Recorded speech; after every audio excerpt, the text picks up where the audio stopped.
Bonjour à tous, il est 13 heures dans l'actualité de ce 26 mars. Le président du Faso, Roch Marc Christian Kaboré, a été désigné jeudi par ses pairs pour présider l'UEMOA. Le chef de l'État burkinabé remplace son homologue ivoirien, le président Alassane Ouattara. La 22e session ordinaire de la conférence des chefs d'État et de gouvernement de l'UEMOA s'est tenue par visioconférence. Le scrutin législatif du 6 mars dernier sera repris dans 4 circonscriptions électorales. La décision du Conseil constitutionnel a été annoncée jeudi par la Commission électorale indépendante. De nouvelles élections seront organisées dans une nouvelle date ultérieure. Reprise du scrutin également à Séguéla. Et puis, elle a démarré le 10 et s'achève le 31 mars prochain. La période des soldes bas sont pleins à Abidjan. Les clients se pressent dans les magasins pour bénéficier de la baisse des prix. De leur côté, les équipes du ministère du Commerce et de l'Industrie procèdent à des contrôles en vue de s'assurer de l'application effective des dites dispositions. Merci de suivre RTI 1. Le CNS, le Conseil national de sécurité, s'est réuni ce vendredi sous la présidence du chef de l'État, le président Alassane Ouattara. À l'ordre du jour de cette réunion, la situation sécuritaire avec la multiplication des cas de Covid-19 dans notre pays. 757 cas ont été recensés hier jeudi, le plus fort taux depuis le début de la pandémie il y a un an. Sur la situation, le chef de l'État se prononce. Je vous propose de l'écouter. Le Premier ministre Ahmed Bakayoko a présidé avec efficacité le comité de sécurité qui a proposé des recommandations pertinentes au CNS à l'occasion des crises aussi bien sécuritaires que sanitaires. La mise en œuvre de ces recommandations ayant contribué à juguler ces crises et à réduire de façon significative l'insécurité dans notre pays. Je sais que le Premier ministre Ahmed Bakayoko entretenait avec chacun d'entre vous, membres du CNS, des relations fortes, empreintes de fraternité et d'amitié. Aussi voudrais-je vous présenter à chacun mes condoléances. Je voudrais également féliciter les grands commandements pour la qualité de l'hommage qui a été rendu le mercredi 17 mars 2021 à ce grand homme d'État. Enfin, la tenue de cette réunion du Conseil national de sécurité me donne l'occasion d'exprimer à nouveau l'ensemble des forces armées, des forces de défense et de sécurité, mes condoléances à la suite du décès du ministre de la Défense, Ahmed Bakayoko, que son âme repose en paix. Je vous remercie. Voilà, c'était pour vous la déclaration du chef de l'État, une déclaration relative au Conseil national de sécurité, relative à la démultiplication des taux de Covid-19. Je vous propose à présent de suivre la déclaration de la présidence de la République relative à la nomination d'un nouveau Premier ministre, une déclaration faite par M. Fidel Sarasoro. Communiqué de la présidence de la République. Le président de la République, son Excellence M. Alassane Ouattara, a procédé ce vendredi 26 mars 2021 à la signature du décret numéro 2021-176 du 26 mars 2021 portant nomination de M. Patrick Jérôme Hachi en qualité de Premier ministre, chef du gouvernement. Le président de la République demande au Premier ministre de lui proposer un nouveau gouvernement dans les meilleurs délais, fait à Abidjan le vendredi 26 mars 2021. Je vous remercie. Le chef de l'État, le président Alassane Ouattara, a présidé, je vous le disais en ouverture de cette édition, la 22e session ordinaire de l'UEMOA, une session qui s'est déroulée par visioconférence. Le compte-rendu de la rencontre avec notre reporter Mahama Traoré. Initialement prévue à Yamoussoukro, la capitale ivoirienne, la 22e session ordinaire de la conférence des chefs d'État et de gouvernement de l'Union économique et monétaire ouest-africaine UEMOA s'est finalement tenue par visioconférence en raison de la Covid-19, une pandémie qui frappe de plein fouet l'espace UEMOA avec plus de 119 000 cas confirmés, dont 2109 décès à la date du 15 mars dernier. Outre les conséquences sanitaires, la Covid-19 a aussi ralenti les activités économiques de la zone franc. Dès l'entame des travaux de ce sommet, le ministre togolais de l'économie et des finances, président du Conseil des ministres de l'UEMOA, a dressé l'état des lieux. Excellences, messieurs les chefs d'État et de gouvernement, la crise sanitaire de la Covid-19 a eu des effets néfastes sur l'activité économique au sein de l'UEMOA, qui a connu un fort ralentissement. Le taux de croissance du PIB, initialement attendu à 6,6% en 2020, est ressorti à 0,9% en raison de la baisse générale de l'activité, en particulier dans les secteurs de manufacture, du tourisme, de l'hôtellerie et de la restauration. Le niveau général des prix a progressé de 2,1% en 2020, après une baisse de 0,7% en 2019, sous l'effet du renchérissement des denrées de grande consommation, consécutif aux difficultés d'approvisionnement des marchés. Au niveau des finances publiques, le déficit budgétaire s'est aggravé de 3,4 points de pourcentage du PIB pour s'établir à 5,8% en 2020, en raison de la forte progression des dépenses, notamment celles enregistrées par la riposte contre la pandémie dans un contexte de quasi-stagnation des recettes. Le chaos a pu être évité grâce aux différents plans de soutien et de relance engagés par le gouvernement des États membres. L'appui de la Banque centrale et des institutions financières de l'Union a également facilité la mobilisation de plus de 1172 milliards de francs CFA sur les marchés financiers régionaux. Avec le début des campagnes de vaccination contre la Covid-19, l'espoir d'une reprise économique est permis au sein des pays de l'UEMOA.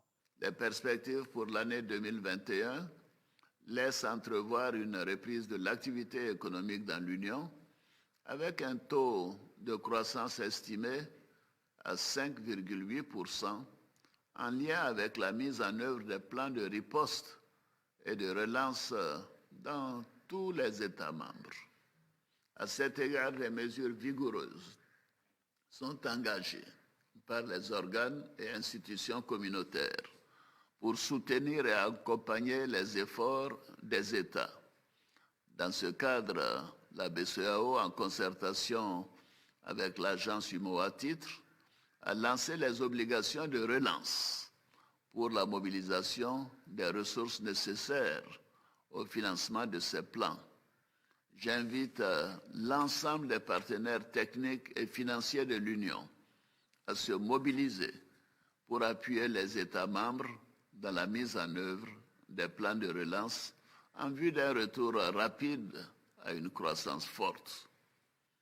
Excellences, Messieurs les chefs d'État et de gouvernement, Mesdames et Messieurs, des progrès importants sont également notés dans le processus d'intégration de l'Union, notamment dans le domaine de la gestion macroéconomique, de l'approfondissement du marché commun, du renforcement des infrastructures et de la mise en œuvre des politiques sectorielles. C'est le lieu de féliciter et d'encourager les États membres de l'Union et de saluer la contribution efficace des organes et institutions communautaires à la mise en œuvre des réformes communautaires et à l'approfondissement du processus d'intégration de notre espace. Au terme des travaux de ce sommet, il a été décidé de la poursuite des efforts d'intégration sous-régionale et de l'accélération des campagnes de vaccination des populations contre la Covid-19.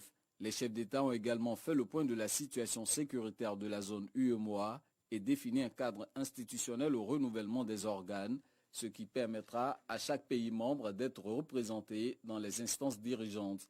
Autre décision importante, le président du Faso, Roch Marc Christian Kaboré, succède au président Alassane Ouattara à la tête de la conférence des chefs d'État et de gouvernement de l'UEMOA. Et comme vous venez de le voir, le président sortant, le chef de l'État ivoirien, le président Alassane Ouattara, a exhorté ses pairs à poursuivre et accélérer les initiatives qui visent à renforcer la capacité de production de produits pharmaceutiques dans leurs différents pays afin d'affronter la Covid-19. Les chefs d'État ont également fait le point de la situation sécuritaire dans l'UEMOA. Ils ont aussi défini un cadre institutionnel de renouvellement des organes de l'Union. Je vous propose un extrait du communiqué final. La conférence, après avoir entendu le rapport des actions mises en œuvre par les organes et institutions de l'UEMOA en 2020 pour soutenir l'activité économique dans le contexte de cette pandémie, ainsi que des actions prévues pour l'année 2021, exprime toute sa satisfaction aux initiatives prises par les institutions communautaires pour soulager les populations vulnérables, soutenir l'économie, en particulier les petites et moyennes entreprises. Elle les exhorte à poursuivre dans cette voie. La conférence note avec satisfaction le rapport de la commission de l'UEMOA sur la situation de la Covid-19 de l'Union et adopte les principales recommandations relatives à la facilitation de la circulation transfrontalière des personnes et des biens. À cet égard, elle fixe à 5 jours, à compter de la date de prélèvement de l'échantillon, la durée de validité des tests de dépistage à l'entrée et au départ des aéroports des États membres. La conférence décide de la reconnaissance mutuelle des résultats des tests Covid réalisés par les structures nationales habilitées. Elle fixe à 25 000 francs CFA le coût du test de dépistage de la Covid-19 pour les voyageurs utilisant le transport aérien à compter du 1er mai 2021. La conférence encourage la réouverture progressive des frontières terrestres dans le respect des exigences sanitaires requises. En temps opportun, le coût du test de dépistage de la Covid-19 sera fixé à 5 000 francs CFA pour les voyageurs utilisant les voies terrestres. Elle exhorte tous les États membres à prendre les dispositions idoines pour la mise en œuvre de stratégies nationales de vaccination des populations cibles contre la maladie à coronavirus. Je vous le disais également en ouverture de cette édition d'information, les électeurs de 6 circonscriptions devront retourner aux urnes dans quelques semaines. La CEI a annoncé jeudi soir la reprise du scrutin dans quelques localités de l'intérieur du pays. Le porte-parole de l'institution, Émile Hébrotier, était l'invité de RTI en jeudi soir. Je vous propose de l'écouter. La Commission électorale indépendante a proclamé solennellement le 9 mars 2021 les résultats provisoires des élections des députés à l'Assemblée nationale du 6 mars 2021. Suite aux contestations dont le Conseil constitutionnel a été saisi, dans le cadre du contentieux électoral, les résultats des élections ont été annulés dans 4 circonscriptions électorales, à savoir circonscription numéro 011, Bélo, Kouékan, Kouna, Ouaninou, Saboudougou et Santa, communes et sous-préfectures. Circonscription numéro 85, Atoutou et Jacquesville, communes et sous-préfectures. Circonscription numéro 148, Dabouyo et Gueyo, communes et sous-préfectures. Circonscription numéro 174, Dobo et Grand-Berbi, communes et sous-préfectures. Au regard de ce qui précède, et en attendant la reprise des élections dans les circonscriptions électorales ci-dessus mentionnées, les résultats provisoires précédemment proclamés le 9 mars 2021 sont devenus définitifs. En conséquence, sont déclarés définitivement élus les candidats dont l'élection n'a pas été annulée par le Conseil constitutionnel. La liste nominative des députés élus pour la législature 2021-2025 sera transmise à l'Assemblée nationale. De nouvelles élections seront organisées à une date qui sera fixée ultérieurement dans les 4 circonscriptions électorales où les résultats du scrutin initial ont été annulés, ainsi que dans les circonscriptions numéro 203, Séguéla commune, dont le siège est vacant, et numéro 097, Arikoka, Niakaramadougou et Tortilla, commune et sous-préfecture, où il avait été sursis à la tenue du scrutin. Fait à Abidjan le 25 mars 2021 pour la commission électorale indépendante, le porte-parole Émile Ebroutier. Et puisqu'on parle d'élections, ils sont au nombre de 26 les candidats indépendants qui ont été élus lors du scrutin législatif du 6 mars dernier. Parmi eux, certains ont déjà remis leur victoire à leur parti d'origine. Ceux qui ne l'ont pas encore fait sont l'objet de convoitises des groupements politiques qui entendent consolider leur présence à l'hémicycle. Dès lors, quel sera le sort des indépendants n'étant affiliés à aucun parti politique? La réponse dans ce dossier de la rédaction de RTI 1, un dossier réalisé par Michel Digré.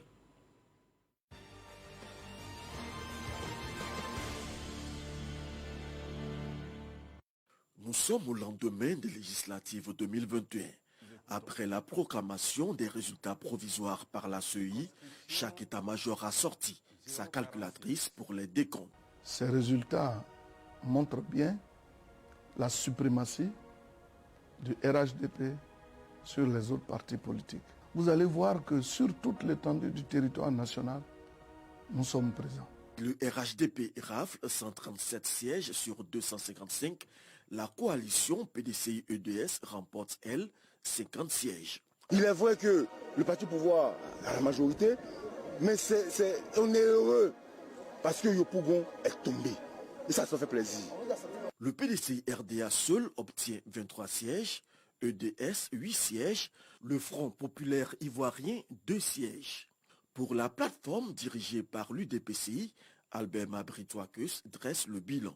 En ce qui nous concerne à l'UDPCI, je pense que nous avons récupéré notre bastion. Nous avons présenté 9 candidats au niveau du Tampli. Nous avons réussi à faire passer 8. Donc je suis satisfait. Les indépendants, dont certains n'avaient pas été retenus par leur parti d'origine, arrivent en 3e position avec 26 sièges. Toutes ces frustrations-là, c'est évidemment vous conduisent à prendre des décisions sur votre destin vous-même.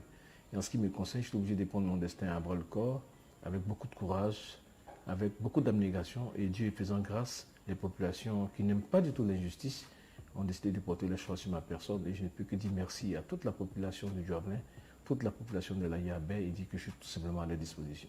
Je suis président d'un parti politique, le Mouvement pour la démocratie et la justice, mais j'ai décidé avec mon staff d'aller à cette élection-là en tant que candidat indépendant.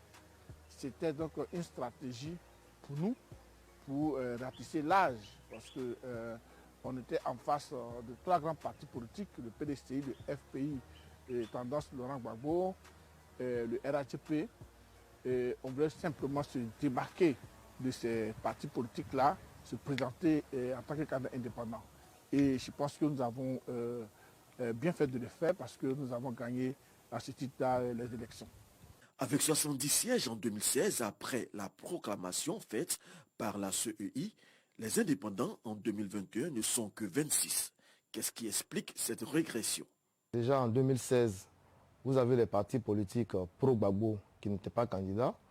En plus, le RHDP étant allé en RHDP aux élections, les choix des candidatures étaient plus complexes et plus compliqués. Parce que quand vous avez 2 gros partis qui se mettent ensemble pour choisir, naturellement, quand c'est un candidat PDCI qui est choisi dans une zone, le candidat RDR d'alors pourrait estimer qu'il était fort et qu'il pouvait se présenter. Et ce qui a justifié qu'on avait beaucoup d'indépendants. Et le constat était clair, la plupart de ces indépendants ont rejoint rapidement leur parti politique d'origine parce que c'était juste des frustrations qui les avaient envoyés à être candidats. Aujourd'hui, ces partis sont allés séparément, donc chacun s'est retrouvé dans sa chapelle, chacun allait défendre sa chapelle. Et comme vous le constatez, c'est les partis politiques qui ont remporté la majorité. Et la plupart des gens qui ont été élus indépendants aujourd'hui sont des indépendants, pour moi, qui ont voulu vraiment aller en indépendant et qui peut-être vont nous aider à porter cette troisième voie au niveau de l'Assemblée nationale. Une troisième voie à l'hémicycle par la création d'un groupe parlementaire avec au moins 8 députés. Ce vœu de Kébé Mamadou va-t-il se réaliser vu que le mercato pour le recrutement des indépendants est déjà ouvert? Une semaine après notre élection, on a été approché par des groupements politiques. Nous sommes en train d'analyser les différentes propositions qui rentrent dans la ligne droite de notre idéologie. Et après, nous allons décider. Mais nous sommes très avancés avec quelques groupes parlementaires. Et donc d'ici 2 jours, 3 jours, vous aurez notre décision finale. J'ai reçu des coups de fil de tous les camps, pas forcément du parti au pouvoir, mais tous les partis politiques ont besoin que des gens qui sont indépendants se prononcent aussi cette affaire de mercato, comme vous le dites, des députés là. Et donc j'ai été clair, j'avais même un collègue maire qui m'a appelé la dernière fois, qui voulait avoir mon avis, qui lui est proche d'un parti. Il lui a dit clairement que j'ai été élu sous la bannière indépendant. Les populations veulent qu'on change la façon de faire la politique. Elles veulent que des gens soient conformes à leur déclaration. Quand on a prononcé des propos devant une population pendant une campagne électorale et qu'on a été élu sur cette base-là, il faut continuer à respecter ça. Il ne faut pas trahir les gens. Les partis politiques, eux, ont une autre lecture de cette situation, surtout lorsqu'il s'agit des indépendants issus de leur rang. Le souhait de tout parti politique, c'est de voir ces militants aller en rang serré pour soutenir les candidats retenus.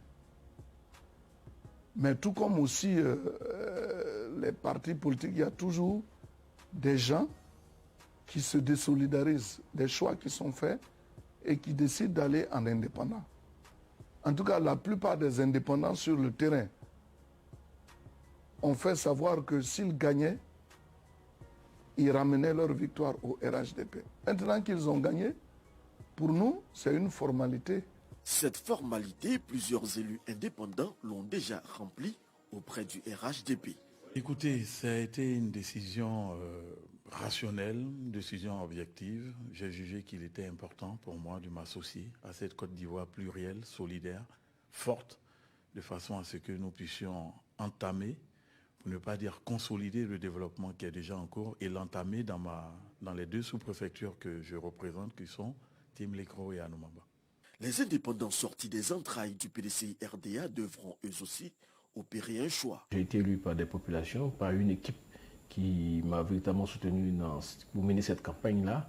Si pas extraordinaire, j'ai des approches, effectivement, je me ferai fort de consulter cette base-là, de consulter les populations pour voir la conduite à tenir. Finalement, Jean-Michel Amankou a redéposé ses valises au PDCI RDA le 15 mars dernier en remettant sa victoire au président de son parti, Rekonan Bédié. Toutefois, d'autres indépendants n'étant affiliés à aucun parti politique entendent conserver leur statut. Dans notre vision, non, nous ne comptons pas nous affilier à un parti politique. Nous voulons rester cette troisième voie qui va parler pour tous les Ivoiriens qui ne se reconnaissent pas dans les partis politiques, qui va les écouter. La séance inaugurale de l'Assemblée nationale, prévue le premier jour ouvrable du mois d'avril, permettra d'avoir une idée réelle de la nouvelle configuration de l'hémicycle. Voilà, les élus indépendants à la croisée des chemins, un dossier réalisé par Michel Digré à revoir sur RTI 1. Autre chose à présent, Abidjan, la période des soldes tire à sa fin. Depuis quelques jours, les clients se pressent dans les magasins afin de bénéficier de la baisse des prix. Les baisses vont de 25 à 70% en ce qui concerne plusieurs produits. Le constat de l'enseigne Bakayoko. À quelques jours de la fin des soldes, l'effervescence est toujours présente dans les magasins.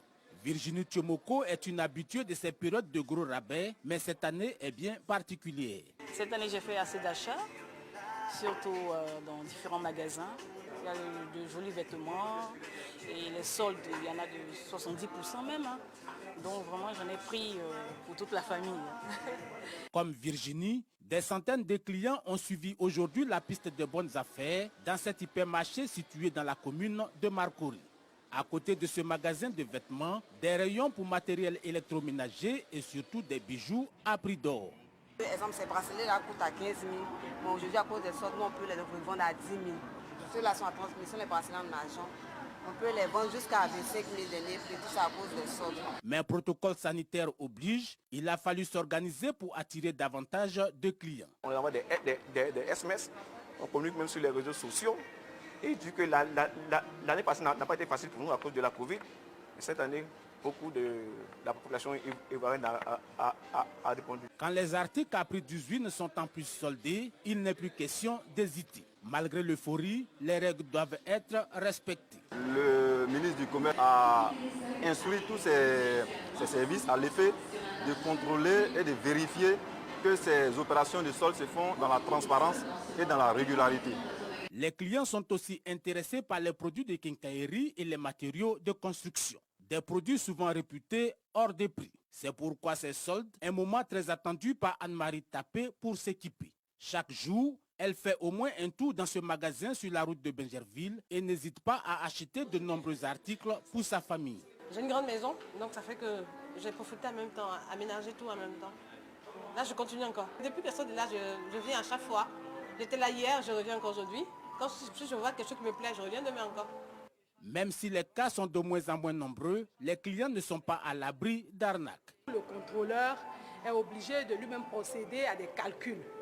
Parce que hier, par exemple, nous étions dans un magasin où c'était marqué 70%. Et l'article coûtait 19 000 francs. Et c'est marqué 19 000 francs, 70%, 9 000 francs. Tout de suite, j'ai dit non, je n'ai pas besoin de faire des calculs. 19 000 francs, 70%, ça peut être 9 000. Et c'est maintenant qu'ils vont me dire non, on s'est trompé. Mais est-ce qu'il s'est vraiment trompé? Donc c'est tous ces petits trucs-là, ces petits détails-là qui nous intéressent en fait quand nous sommes sur le terrain.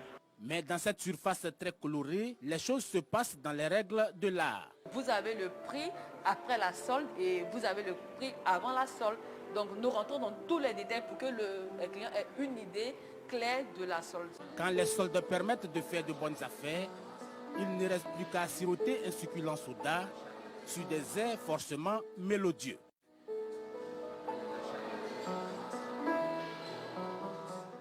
Et on fait maintenant le point de la situation de la Covid-19 au 25 mars 2021.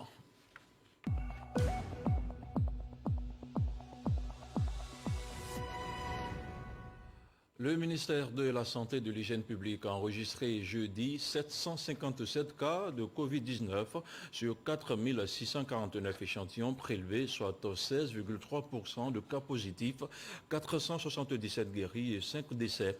Depuis hier, donc, la Côte d'Ivoire compte 42 074 cas confirmés, dont 37 797 personnes guéries, 229 décès et 4 048 cas actifs. Le nombre total d'échantillons est de 497 211.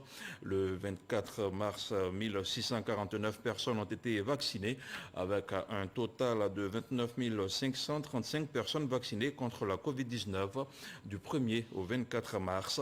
Le ministre de la Santé et de l'Hygiène publique invite le personnel de santé, les forces de défense et de sécurité, les enseignants, les personnes âgées de plus de 50 ans et les personnes porteuses de maladies chroniques à se présenter au centre de vaccination au parc des sports de Trècheville et les autres centres ouverts pour se faire vacciner gratuitement contre la Covid-19.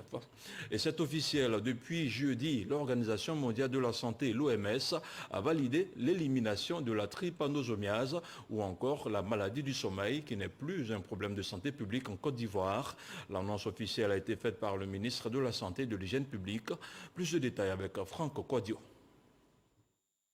La Côte d'Ivoire n'a enregistré en 2015 que 9 cas dépistés positifs de la trypanosomiase dans les 2 derniers foyers endémiques constitués par les localités de Bono et de Saint-Fra. Et depuis lors, tous les districts sanitaires de Côte d'Ivoire ont rapporté moins d'1 cas pour 10 000 habitants par an sur la période 2015 à 2019. Résultat de l'engagement du ministère de la Santé à travers le Programme national d'élimination de la trypanosomiase, une performance qui amène le gouvernement à engager un dossier auprès de l'OMS afin d'être classé désormais pays non endémique. Les activités humaines qui entraînent les modifications écologiques profondes, telles que les déforestations agricoles et des forêts, constituent des facteurs favorisant l'apparition justement de la trypanosomiase humaine africaine.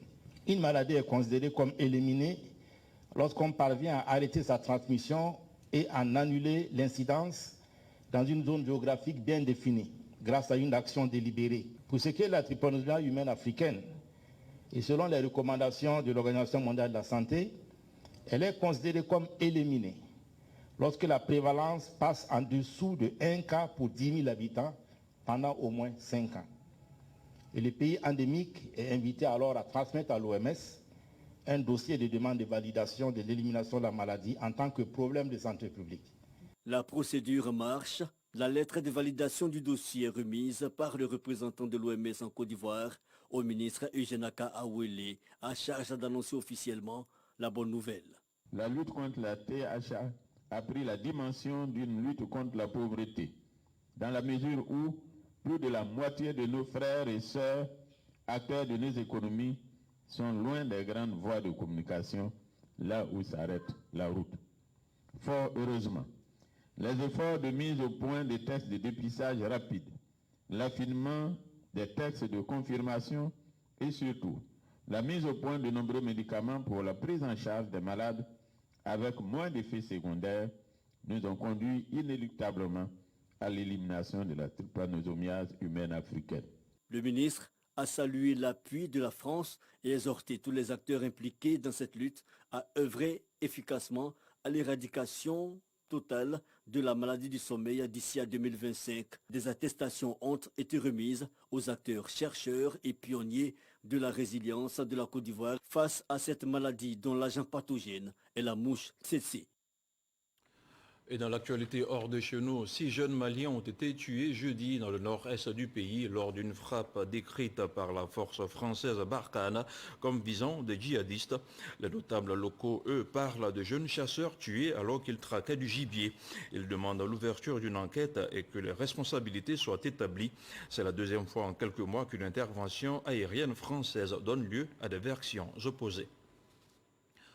Du sport, du football et cette qualification historique pour la première fois de son histoire, l'archipel des Comores disputera la phase finale de la Coupe d'Afrique des Nations, une consécration pour ce pays de 850 000 habitants, affilié seulement depuis 2005 à la FIFA. Devant les 1000 personnes autorisées à assister au match, les Colacantes se sont contentés du point du match nul, 0 but partout face au Togo, déjà éliminé. Et je vous donne à présent lecture de ce communiqué de la présidence de la République, le communiqué lu par Monsieur le ministre, directeur de cabinet de la présidence, Monsieur Fidel Sarasoro. Communiqué de la présidence de la République. Le président de la République, son Excellence Monsieur Alassane Ouattara, a procédé ce vendredi 26 mars 2021 à la signature du décret numéro 2021-176 du 26 mars 2021 portant nomination de M. Patrick Jérôme Hachi en qualité de Premier ministre, chef du gouvernement. Le président de la République demande au Premier ministre de lui proposer un nouveau gouvernement dans les meilleurs délais. Fait à Abidjan, le vendredi 26 mars 2021. Je vous remercie. Et c'est ainsi que se referme cette édition. Merci de l'avoir suivi. Le prochain rendez-vous de l'information, c'est à 20h avec Kolo Koulibaly. Quant à moi, je vous retrouve demain samedi à 6h30. Restez sur RTI 1.